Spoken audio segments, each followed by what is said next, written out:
Hey there, welcome to the latest episode of the Sexy Thyroid Solution. I'm your host, Angela Brown. So today I want to talk all about the Dutch hormone panel. But if you could do me a really big favor, if you're watching this on YouTube, if you could go ahead and subscribe to my channel and then hit that bell so you get a notification every time I release a new video. And then if you're watching this on my other social channels, if you could share this with someone who would benefit from this. So I wanted to show you what an actual Dutch test looks like. This is one of my favorite tests. I do this on all my ladies in my thyroid program.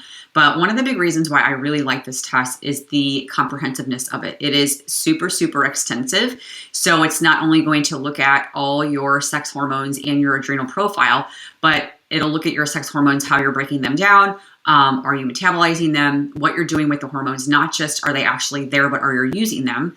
And then as far as like the adrenal profile goes, it'll show us how much cortisol you're making, but are you actually using that cortisol in the course of a 24-hour time frame, which is a much better read for cortisol. So I'll go ahead and dive in here and show you one.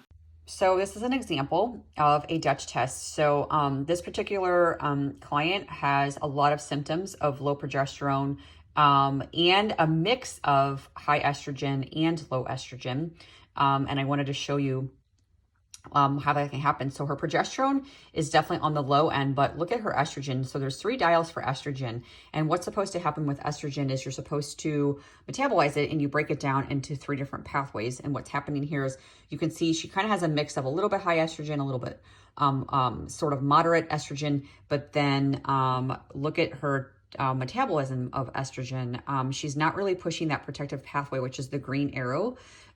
She's pushing kind of this sort of precancerous, proliferative estrogen. And then what you look at is this is the phase 2 of estrogen detox. And she's doing pretty well with that. But this part right here is not well. So she's recirculating used estrogen quite a bit. So that's going to give a lot of estrogen dominant symptoms.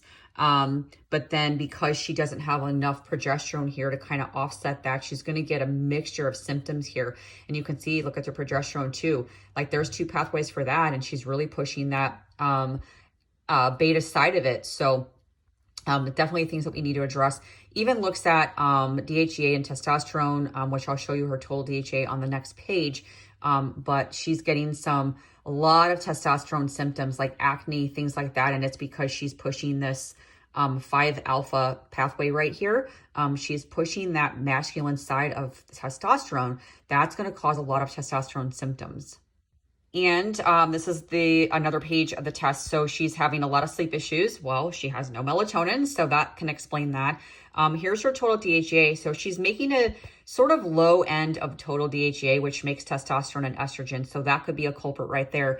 But then let's look at this cortisol. So metabolized cortisol is how much cortisol you're making. She is not making hardly any cortisol at all. Very, very low.